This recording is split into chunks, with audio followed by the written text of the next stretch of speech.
प्रभु तेरी वाणी जीवन की रोटी, नैनों की ज्योति अंधेरा मिटाती।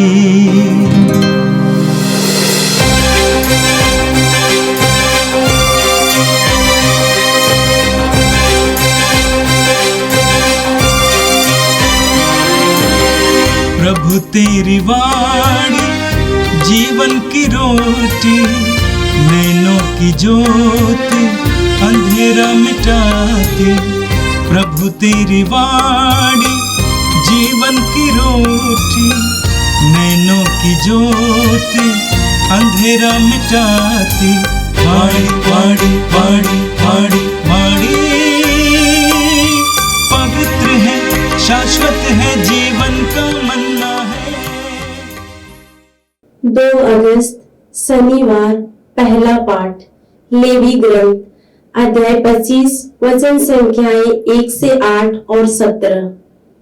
प्रभु ने सीनाई पर्वत पर मूसा से कहा, वर्षों के 7 सप्ताह अर्थात 7 बार 7 वर्ष, तदनुसार 49 वर्ष बीत जाने पर तुम 7वें महीने के 10वें दिन प्रायश्चित के दिन देश भर में तुरही बजवाओगे। यह 50वां वर्ष तुम लोगों के लिए एक पुण्य वर्ष होगा और तुम देश में यह घोषित करोगे कि सभी निवासी अपने दासों को मुक्त कर दें। यह तुम्हारे लिए जयंती वर्ष होगा। प्रत्येक अपनी पैतृक संपत्ति फिर प्राप्त करेगा और प्रत्येक अपने कुटुंब में लौटेगा। 50वां वर्ष तुम्हारे लिए जयंती वर्ष होगा।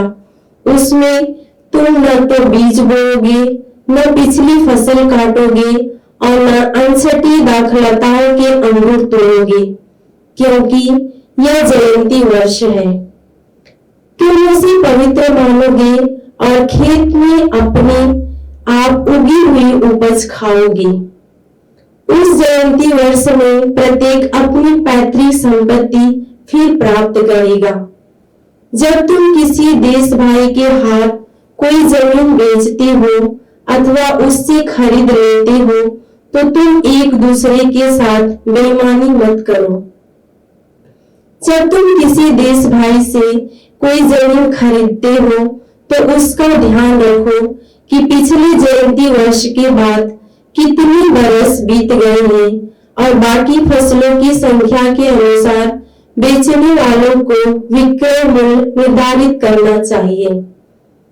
जब अधिक बरस बाकी हो तो मूल्य अधिक होगा और यदि कम बरस बाकी हो तो मूल्य कम होगा, क्योंकि वह तुम्हें फसलों को एक निश्चित संख्या में बेचता है।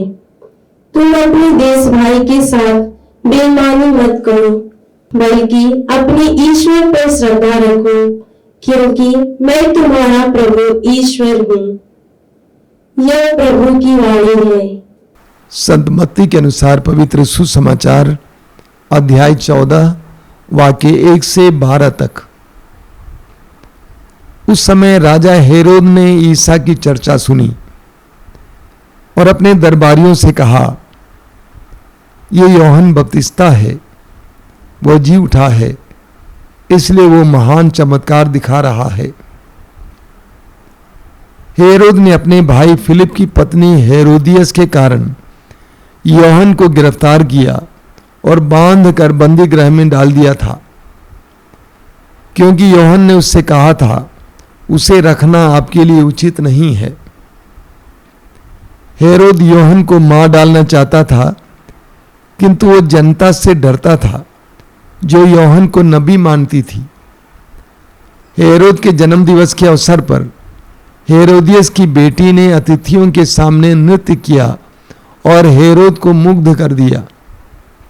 इसलिए उसने शपथ खाकर वचन दिया कि वह जो भी मांगेगी उसे दे देगा। उसकी मां ने उसे पहले से सिखा दिया था, इसलिए वो बोली, मुझे इसी समय थाली में यूहन्ना बपतिस्ता का सिर दीजिए। हेरोद को धक्का लगा, परंतु वो अपनी शपथ और अतिथियों के कारण उसने आदेश दिया कि उसे सिर दे दिया जाए और प्यादों को भेजकर उसने बंदी गृह में यूहन्ना का सिर कटवा दिया।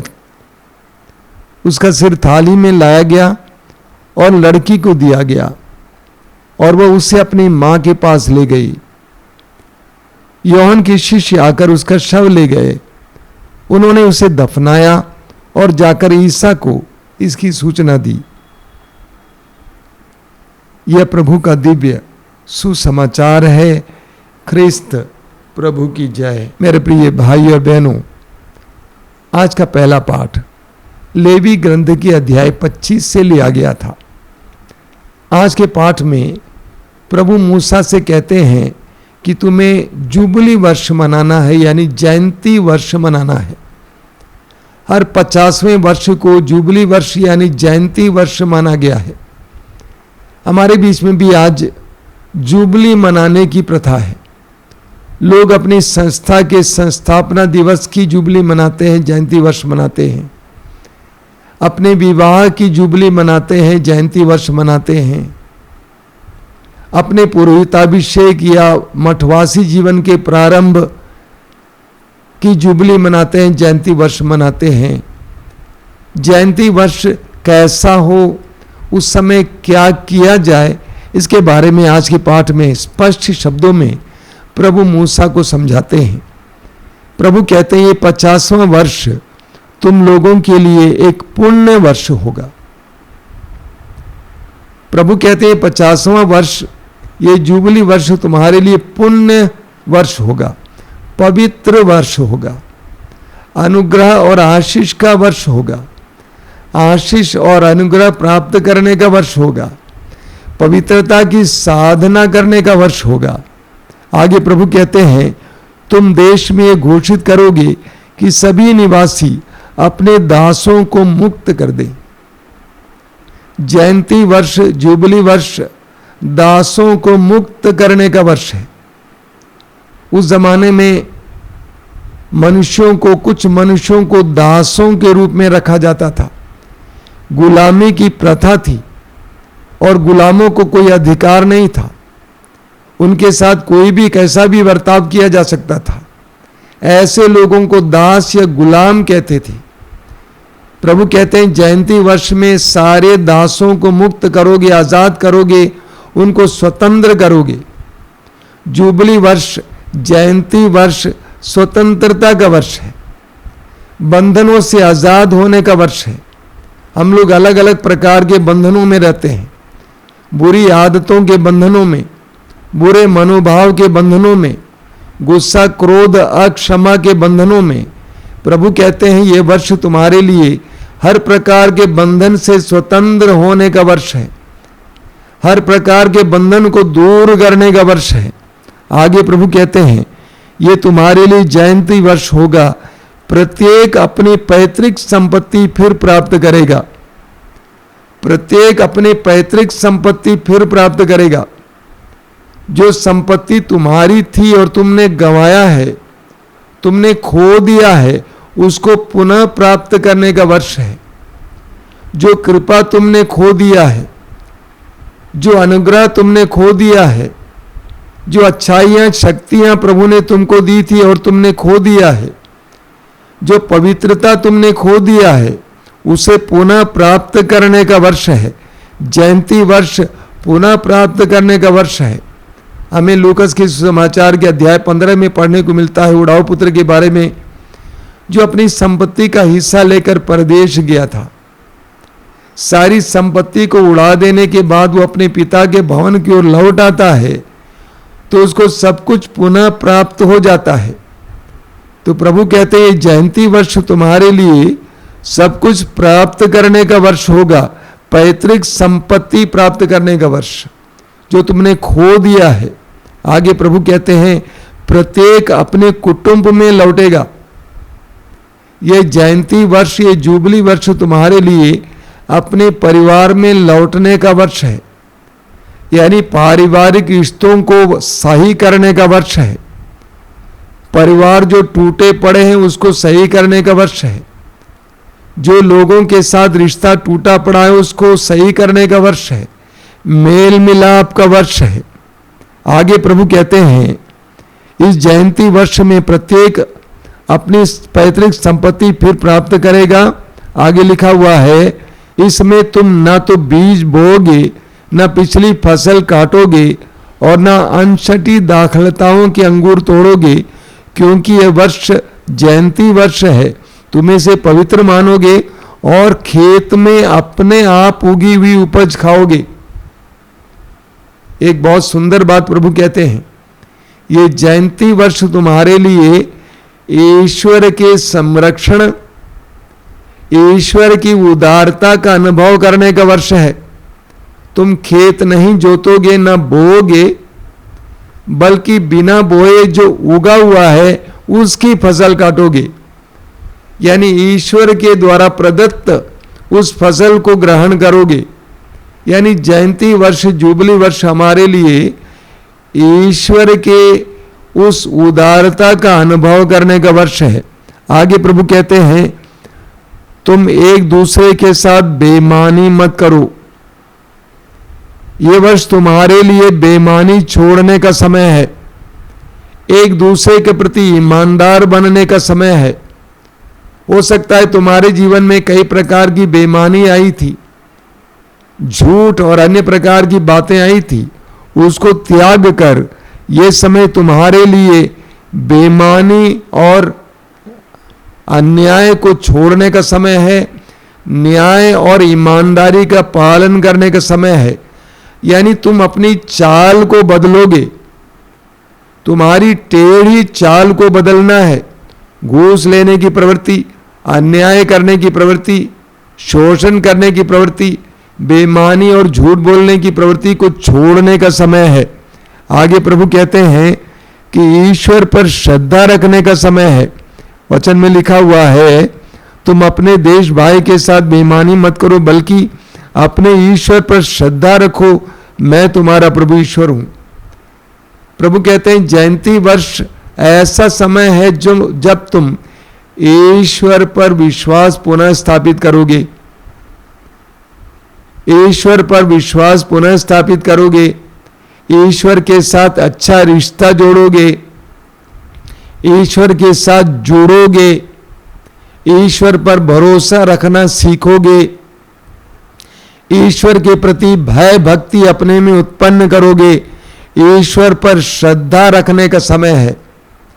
तो कुल मिलाकर जुबली वर्ष सबसे पहले पवित्रता की साधना करने का समय है, बंधनों से दूसरा बंधनों से मुक्ति प्राप्त करने का समय है, तीसरा कोई भी शक्ति और कृपा को प्राप्त करने का समय है, चौथा अपने कुटुंब में वापस लौटने का समय है, यानी परिवारों को सही करने का समय है, पांचवा कि जो तुमने बोया नहीं बल्कि जो ईश्वर ने दिया उसको प्राप्त करने का समय, अर्थात ईश्वर पर भरोसा रखने का समय है, छठवां ईमानदारी, सत्यता और ईश्वर के मार्ग पर चलने का समय है, सातवां ईश्वर पर श्रद्धा रखने का समय है, यानी ईश्वर पर विश्वास लाने का समय, ईश्वर पर श्रद्धा रखने का समय, ईश्वर का भय खाने का समय है।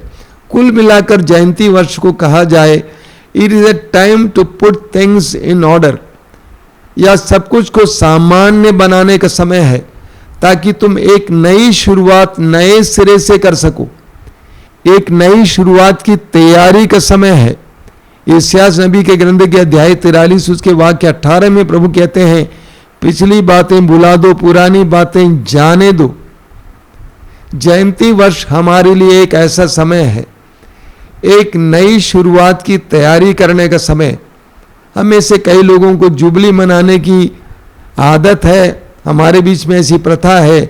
हम लोग इन बातों पर गौर करें। और आज का सुसमाचार सन्मति के सुसमाचार के अध्याय 14 से लिया गया था। सुसमाचार में आपने यूहन्ना बपतिस्ता की हत्या और उनके दफन के बारे में सुना। यूहन्ना बपतिस्ता एक नबी थे, और एक नबी वो होता है जो ईश्वर की ओर से बोलता है। एक नबी ईश्वर की ओर से बोलता है, उसकी दृष्टि में राजा और प्रजा में कोई फर्क नहीं होता है। वह ईश्वर की ओर से बेधड़क बोलता है। राजा हेरोद ने अपने भाई की पत्नी हेरोदियस को अपनी पत्नी बना लिया था। जो लेवी ग्रंथ के अध्याय 20 उसके वाक्य 21 के अनुसार अपराध था, पाप था। और यूहन्ना बपतिस्ता ने हेरोद से कहा कि आप अपराध कर रहे हैं, यह उचित नहीं है कि आप अपने भाई की पत्नी को अपनाए हैं। इसलिए राजा हेरोद को और हेरोदियस को यूहन्ना बपतिस्ता के प्रति घृणा हुआ और हेरोद ने यूहन्ना बपतिस्ता का गिरफ्तार किया और उसको बंदी गृह में डलवा दिया। अब राजा हेरोद का जन्म दिवस आ गया। बहुत से उसके मित्र और सामंती आए हुए थे। काफी बड़ा समारोह चल रहा था।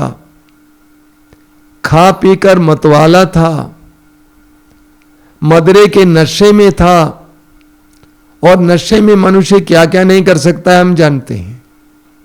ऐसी परिस्थिति में हेरोदियस की बेटी उनके सामने आकर नाचती है।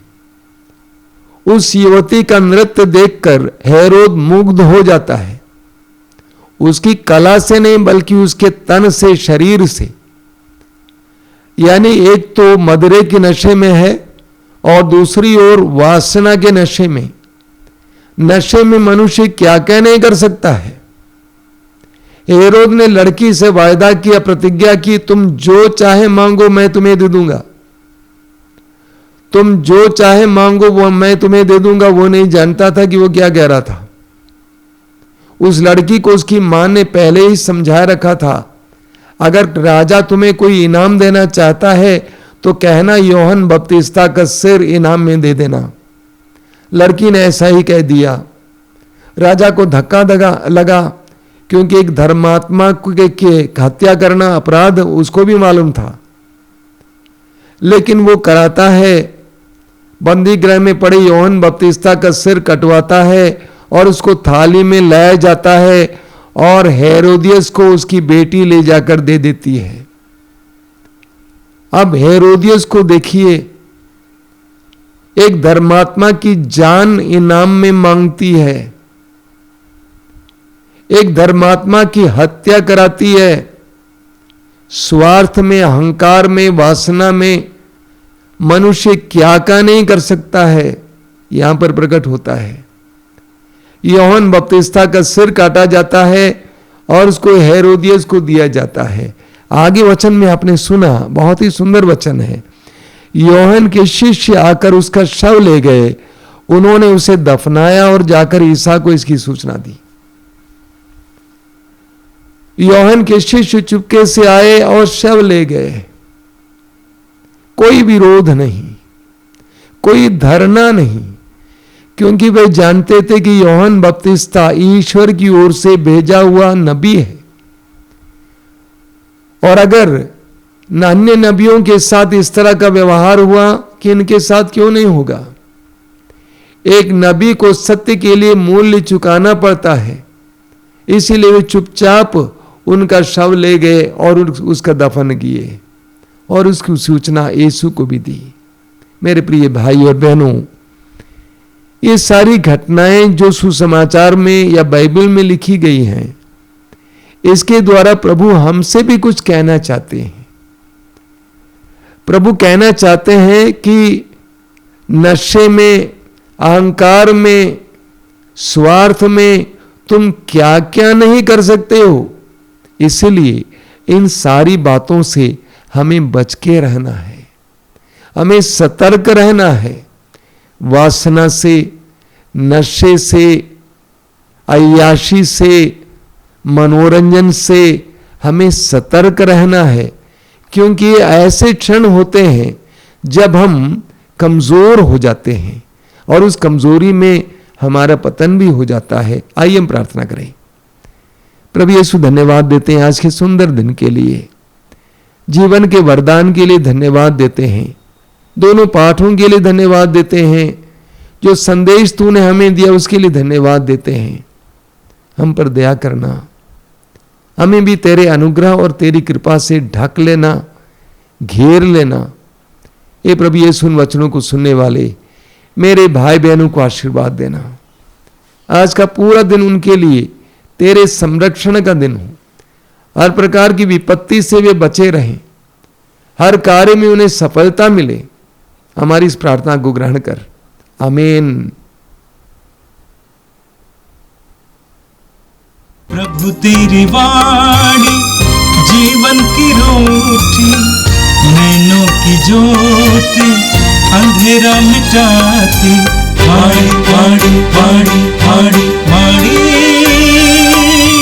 पवित्र है, शाश्वत है, जीवन का मन्ना है।